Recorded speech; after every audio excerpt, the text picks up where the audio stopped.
कृष्णमा अधिकरण जयमसी आजको वचन चाहिँ मर्कुस 10 अध्यायको 31 पददेखि 45 पदसम्म बाँड्न लागिराखेको छु।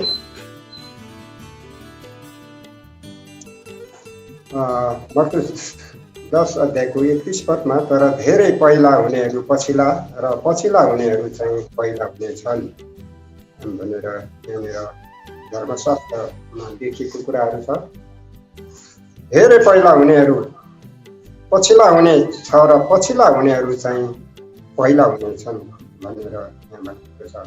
आफ्नो मृत्युबारे येशूको भविष्यवाणी मत्ती 20 अध्यायको 17 देखि 19, लुका 18 अध्यायको 31 देखि 33 सम्म विषयवस्तुहरू पाइन्छ। 32 पदमा उहाँहरू यरुसलेमतिर जाँदै हुनुहुन्थ्यो र येशू तिनीहरूका अघि अघि हिँडिरहनु भएको थियो। चेलाहरू अचम्मित थिए र अरू पछि पछि आउनेहरू भयभीत थिए। तब उहाँले 12 चेलाहरूलाई फेरि एकातिर लागेर आफूमाथि परिआउने कुराहरू तिनीहरूलाई सुनाउनु भयो र उहाँ चाहिँ यरुसलेमतिर येशू ख्रिस्ट चाहिँ यरुसलेमतिर जाँदै हुनुहुन्थ्यो र येशू तिनका अघि अघि हिँडिरहनु भएको थियो। चेलाहरू अन्तिम अचम्मित थिए अनि प्रभु येशू ख्रिस्टका 12 जना चेलाहरू चाहिँ अचम्मित भइरहेका थिए र अरू पछि पछि आउनेहरू भयभीत थिए। तब उहाँले 12 चेलाहरूलाई फेरि एकातिर लगेर आफूमाथि परिआउने कुराहरू तिनीहरूलाई सुनाउनु भयो र यहाँ येशू ख्रिस्टलाई चाहिँ आफूमाथि हुने कुराहरू चाहिँ आफ्नो चेलाहरूलाई चाहिँ सुनाउनु, आफूमाथि आउने कुराहरू चाहिँ येशू ख्रिस्टले चाहिँ आफ्नो चेलाहरूलाई सुनाउनु भयो। उहाँले भन्नुभयो, हेर हामी यरुसलेमतिर जाँदैछौँ। येशू ख्रिस्टले चाहिँ भनिराख्नु भएको छ आफ्नो चेलाहरूलाई, हेर हामी चाहिँ यरुसलेमतिर जाँदैछौँ।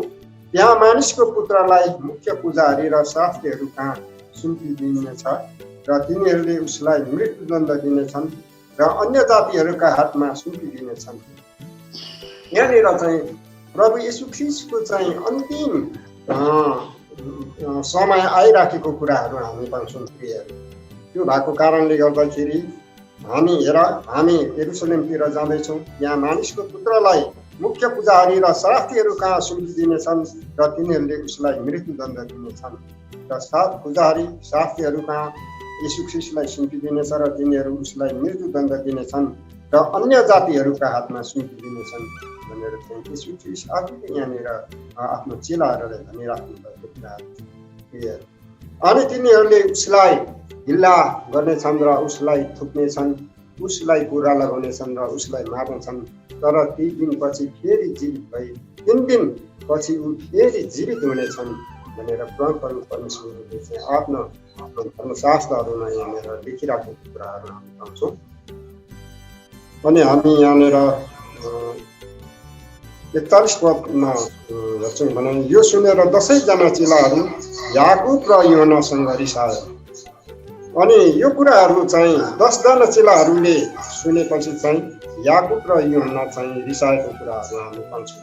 तब येशूले तिनीहरूलाई आफू कहाँ बोलाएर भन्नुभयो, तिमीहरू भन्दछौ कि अन्य जातिहरूमाथि शासन गर्नेले तिनीहरूमाथि अख्तियार चलाउँछन्।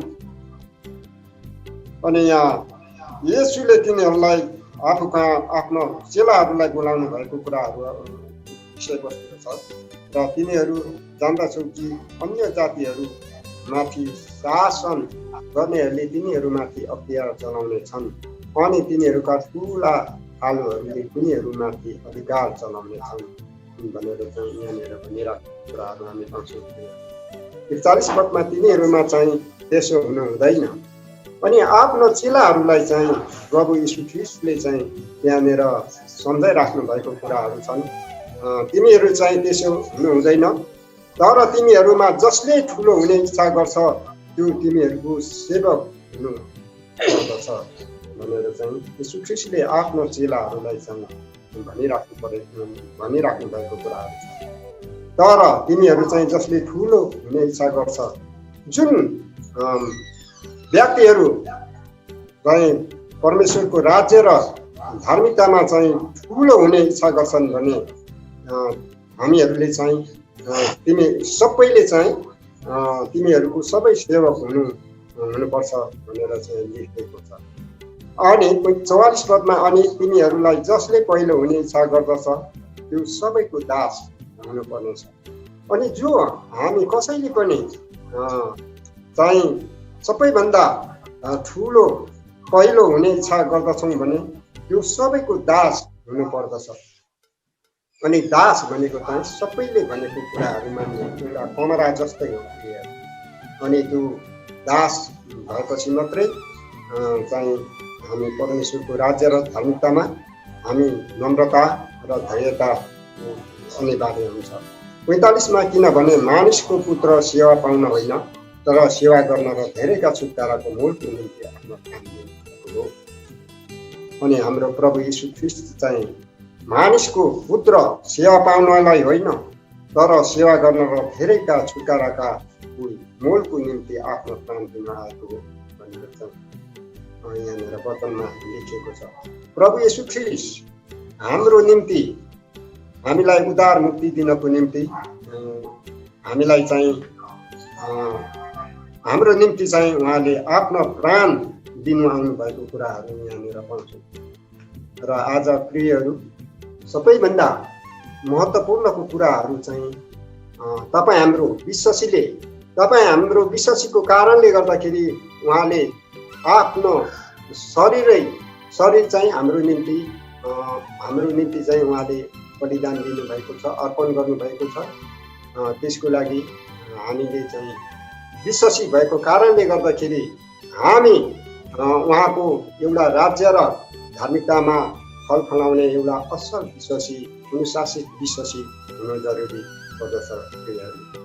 आज हामी उहाँको राज्य र धार्मिकतामा चाहिँ हेर्छौँ भनेदेखि साधारण उहाँको चाहिँ चेलाहरू चाहिँ माझीहरू मछुवाहरू थिए। ती मछुवाहरूलाई चाहिँ परमप्रभु परमेश्वरले उहाँको राज्य र उहाँको धार्मिकतामा चलाउनको निम्ति मछुवा माझीहरूलाई गर्नुभएको छ। अनि उहाँका ठुला चाहिँ वचनहरू बाँड्नको निम्ति चाहिँ गोठालाहरूलाई नियुक्ति गर्नुभएको छ। अनि दाउद पनि एउटा गोठाला जीवन बिताइराखेका थिए। अनि दाउदले आफ्नो भेडाहरूको चाहिँ वास्ता फिक्री, जुन गोठालाहरूले चाहिँ आफ्नो भेडाहरूको वास्ता फिक्री अनि प्रेम गर्ने चाहिँ असल गोठालोले चाहिँ सबै कुरामा चाहिँ उहाँले अगाडि वृद्धि गर्नुभएको कुरा र अहिले उहाँको राज्य र धार्मिकतामा काम गर्नको निम्ति परमप्रभु परमेश्वरले एकदम सिम्पल मानिसहरूलाई, गोठालाहरू जस्तो मानिसहरूलाई चाहिँ उहाँले चलाउनु भएको कुराहरू पाउँछौँ। धन्यवाद छ। आजको वचन म हिँडेर राख्न चाहँदछु। सबैजनालाई पनि जय मसीह।